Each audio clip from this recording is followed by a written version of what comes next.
Are you in the wrong place right now? Are you in the wrong position? Are you hanging out with the wrong people? I have found that if you tell me who your friends are, I can tell you where you're going. That's all right now. And you tell me who your friends are, and I'll tell you where you're going. You know what's awesome about it? This young man, I just see him here. He got baptized this morning. Where you at? I just saw you. Where that Marine at? There he is. And God bless you, Marine. I'll tell you what, I was working out at Parish Gym Saturday. And I've been seeing him there, haven't I? I've been seeing you there. And he saw me with my Bible while I was doing my bicycle, working out. And this morning I saw him in the water getting baptized. I said, blessed be the name of the Lord. Now what would have happened if he'd have saw me at the gym, Christian, hanging out with folks, telling dirty jokes? What would that have said about my testimony? What would that have said? Let me ask you something. Who you hanging out with? That's why I said some people can't see the forest for the trees, not in your life, because you're serving as a block. You're being an obstacle to them coming to Christ. And you know, I know the lame old excuse, well, everybody, I don't want to, nobody's perfect. Yeah, that's right. Nobody is perfect. You're absolutely correct. But it's one thing to have an intentional sin and a sin by accident. That's a difference. Well, let's continue. It says, now we're going to go on. We're going to call up a prostitute. Now, whoa, can you call a prostitute in church? Well, let's look quickly then. Verse 31, it says, it was by faith that Rahab, the prostitute, did not die with the others in the city who refused to obey God, for she had given a friendly welcome to the spies. Look at me for a minute. You know the story of the prostitute. She hid two of God's spies. By the way, I asked you a question at the beginning of the worship. How many of you want to be used of God? Let me just make a test real quick. Moses sent 12 spies over, right? 12 spies went into the land of promise. This guy. 10 of them said, we can't do it, right? 2 of them said, we can take them. What was their name? Joseph and who was the other 10? What was their name? That's my point. That's my point. If you want to be used greatly by God, you got to greatly trust in God. Amen. This prostitute, had they known that she was hiding those spies, they would have killed her. But you'll find her testimony in Joshua. In Joshua, it says that Rahab heard about God opening the Red Sea. And she says, listen, when we heard about your God, we knew he was a God of the heaven and the earth. We trembled in fear. And there she accepted the Lord and was used to hide 2 men of God. Comes to my last point. Rahab tells us we can have faith that dominates fear.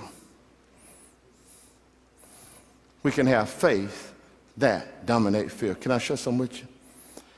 Last year, the International Mission Board consulted me, and you can ask David Smith, he's read the emails, about me changing the ministry. That it had gotten too hot for them, their comfort, that I should continue to minister to prostitutes, drug dealers. They asked me to consider changing, moving to a different ministry, to which I consulted the Lord, and I said, I can't. I just can't. So they said, then I tell you what, then what you do. We want you to write a death letter to your family. And there in the mission home, I sat with my wife. I said, honey, I need to read you this letter. I said, honey, they tried to get me to stop doing what I knew God was calling me to do. I hate that you're reading this letter because I have part of the other side. Don't you worry. You be strong, because you are not alone. God is with you. Hug my kids. Let them know I love them. Well, what happened was I was into a certain community ministering through social ministry, where we was giving people medical attention, because in the side of these mountains, it's in health care, running water, and they suffer and they die over small things. So we was there ministering, and one of the new girls on our team, because we're very careful who let be a part of our team, the nationals, we're very careful. We had 2 new members part of the team, and they were so excited because they came from a rich area. They were so excited to be actually rocking in a slum ministering that they wandered off from the area, because when we go in those areas, we have to have the permission of the drug cartel. I must go and say to them, this is what we want to do, and this is where we're going to do it. And so they give us an outline of where we can go. And these 2 young ladies had wandered outside the line. So in my nervousness, I went and began to ask some of the team workers, hey, where's so-and-so? Well, they went up next, and I said, oh, Lord, they went up the side of the mountain. That's not where we're supposed to go. And there I went, and I climbed up the hill, and I saw them, hey, y'all come go with me. Come on by. And then as I was coming there, they were sitting on the rock talking to 2 of the drug dealers. And then in Brazil, they call me Pastor Mike Tyson. I don't know why. I think I look better. I know the Lord. But that's what they call me. Well, what happened was, it started an 8-hour episode of my life. They said, this is Mike Tyson. He works in the city of God. Well, I was in Harsenia, a rival community. So then when they said that, I said, oh, Jesus, why would they say that? So I was like, okay, we're going to see. He said, no, come back, Gringo. You come back. I said, well, can I let them go? He said, yeah, you let them go. Well, in this same community, it was an undercover secret reporter. His name was Tim Lopez. Early on, a year, 18 months ahead of time, he would go in the community and dress up as a bum, but with an undercover camera. He would film the clubs, and they would run it on national TV in the city of Rio. And the drug dealers had a $2 million hit for someone to kill him. This is the community where I'm at. In this particular community, after having been there twice, recording their drug dealers and using in the communities, he was there on the 3rd time, and he had a camera bag on, and for some reason the music is so loud, it's probably I don't hear good, that the music stopped, and at the same time his camera was in at the tape, and it made a noise.